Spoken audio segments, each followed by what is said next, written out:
Hi everyone, you're at Diane's Garden Videos. Thanks for stopping by. If you like what you see, give me a thumbs up. It's always appreciated. Enjoy the video.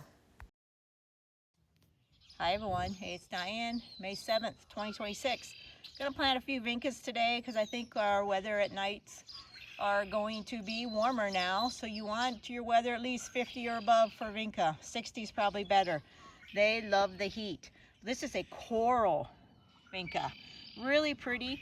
Normally species about 10 to 12, depending on the variety and everything. But I'm going to put them in a little smaller area and plant them here right in the front so I can see them right off my deck. So I want to show you how nice these plants are already. I've had them for a little while, got them at our local nursery here.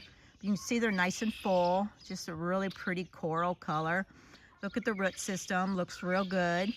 If you wanted, you could pinch these back when you plant them, but I'm going to keep the blooms. I kind of want to see them from my deck.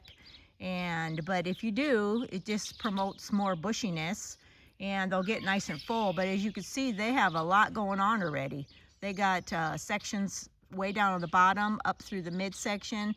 They are leafing out everywhere, stemming everywhere. So they're really, really nice plants, really nice structure to them. Looks really good. And I'm going to plant them in this little area right here, right in front, so I can see them all the time. So normally you can probably plant these 10 to 12 inches apart. These are going to go closer because that's just how I want to do it here in this bed. And it's going to be nice and full and really pretty in no time. I like instant gratification, so I just dug a hole and put them in. Good time, it would be a good time to fertilize them as you put them in place them in the hole with whatever you like to fertilize with. A lot of people use Miracle Grow. You can use whatever you like. If you want something a little more natural, do that. Oh, they ended up being around a foot, close to it anyway. So that'll be just perfect. There's the rest of my yard I'm working on. The grove. Songbirds are sure singing today.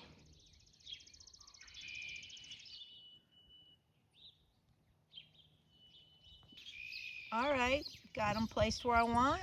Now I'll just fill them in, give them a little shot of water, and they'll be good. I usually water every day around here, so they will not be hurting. And these guys are a little more drought tolerant. Full sun, drought tolerant. So if you want to solve that problem with you have so much sun and heat and dryness, Vinca is your plant. Vinca comes in many, many, many colors.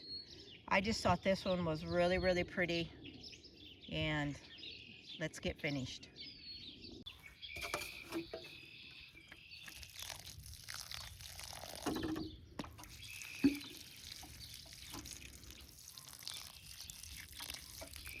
This is June 2nd, and the Vinca have grown slightly. We had some cold weather to contend with, but they're looking pretty good. If I wanted these to come in a little nicer, I probably should pull some of them blooms off to get them growing a little thicker, fuller, because they have a ways to go. But we do have a lot of time. If the heat comes on, they'll really take off. But aren't they pretty? Really pretty variety. So if you wanted to cut them back to get them to bush out a little more, you can take it down. See all these blossoms right here? Just take and cut it right there. Pulling a blossom out like this is not the way to do it. You got to take the whole section. You have to cut it. The same as here. I could take and cut this whole section off, and it will branch out more and more all the time. So it's a good idea to do. I might do it, but I haven't decided yet. But it's an option for you. Well, I'll let you go for now. You take care. Thanks for watching today, and I really hope you're enjoying your spring gardening season. It's just such a fun time to get back out, and you just feel so much better when you can get back outdoors getting the fresh air and the sunshine. I hope that I can bring you more videos as time allows. I will see you on the next one for sure. I hope I'll see you anyway, and you take care, and bye for now.